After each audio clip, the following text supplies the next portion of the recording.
Let's get to our in-depth coverage. Tonight, we're going in-depth on a bill that would bring major changes to how the state questions we vote on come up for an actual vote. After a few rounds of what some people consider to be liberal state questions passing and becoming law, conservative senators at the state capitol say they've had enough.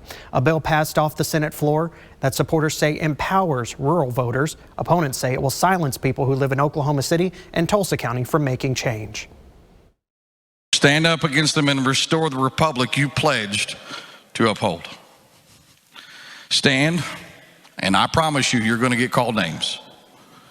Kneel, and you will have blanket primaries, abortion on demand, and socialism your grandchildren can't afford. Saying they are stopping a coming flood of ballot questions that support liberal policies on abortion, open primary elections, heavier taxes, and more, the state Senate Republican majority voted unanimously to overhaul how citizen-led ballot initiatives are put up for a statewide vote. Why would we sit back and watch these organizations, these leftist organizations, march into our state, change our laws, and then fight to keep status quo so they can continue to do more of that? The bill by Durant Republican Senator David Bullard would require signature collectors to visit at least 22 of Oklahoma's 77 counties to get their state questions up for a vote. Bullard represents the feelings of rural Oklahomans who say they were never consulted about medical marijuana, criminal justice reform, or Medicaid expansion, among many other policies. They feel those and other things were pushed on them. Right now, they can just leave them alone and go into 2 or 3 of the different counties around and completely ignore the rest. Bullard says rural voters feel the signatures to get things up for a vote mainly happen in Oklahoma City and Tulsa, and they're never even offered a chance to sign a petition. We're going to artificially limit the number of people who can come from those 2 counties, even though they make up 35% of the total population when it comes to registered voters. Senate Democrats who represent Oklahoma City and Tulsa say Senate Bill 1027 is an attempt to silence the part of the state where the most people actually live. Nothing in this legislation says that we're going to really empower all. It says we're going to fudge around with these numbers. We're going to look into some counties. We're going to give favor to some. We're going to disfavor others. If SB 1027 becomes law, when it comes to signatures being collected to put something up for a vote, only 10% could come from Oklahoma City, and another 10% could come from Tulsa County. The other 80% must come from the rest of the state. Democrats say the bill targets and disenfranchises the voters they represent, voters who feel the legislature caters more to special interests and big business groups rather than fixing their own problems. Sometimes citizens are just fed up because we're not doing the work that we should be doing here in the legislature. That's when they take it into their own hands, literally.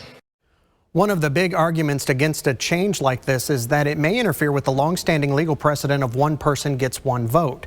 The U.S. Supreme Court has ruled multiple times that one person gets one vote when it comes to representation in legislatures and at the polls when voting on political offices. Opponents say because there is a cap on how many signatures from Oklahoma and Tulsa counties would be needed, some votes are being thrown away or viewed as extra or unneeded. Meanwhile, rural voter signatures are given a new higher value.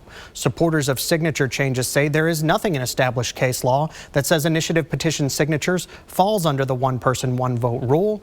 If this goes to court, that is expected to be one of the points of contention. Oklahoma's business community began to voice concerns about how easy it seemed to get a statewide vote on a $15 an hour minimum wage up for a statewide vote that will happen next year.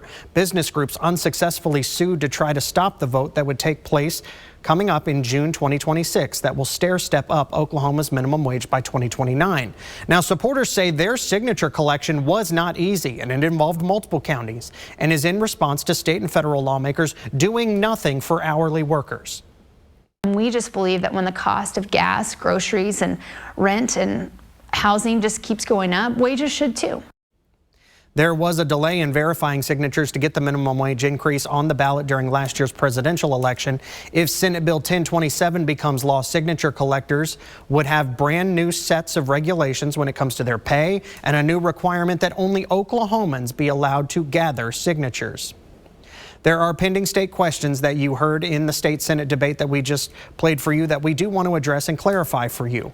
Now, since the Dobbs decision and the success of abortion rights at the ballot box in other states, there has always been chatter, but nothing solid about if Oklahoma should have a statewide vote on abortion. There is also an active effort to open up Oklahoma's primary system to what is known as a jungle primary, where the top 2 finishers face off in the general election regardless of party.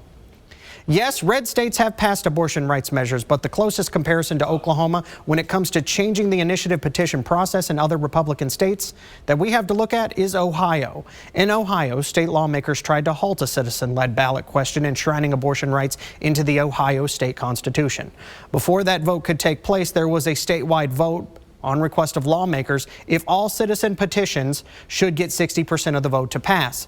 That vote to make those changes failed, and simply 50% of majority to pass things remained in place.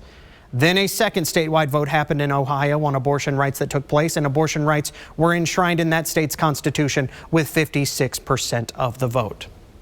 The bill now heads to the State House for consideration, where it has the support of House Speaker Kyle Hilbert, who is from Creek County. We'll note that. We have seen no language in the bill that would bring these changes to a statewide vote before they take effect. And there is also an emergency attached to it, meaning if it becomes law, it will take effect in July.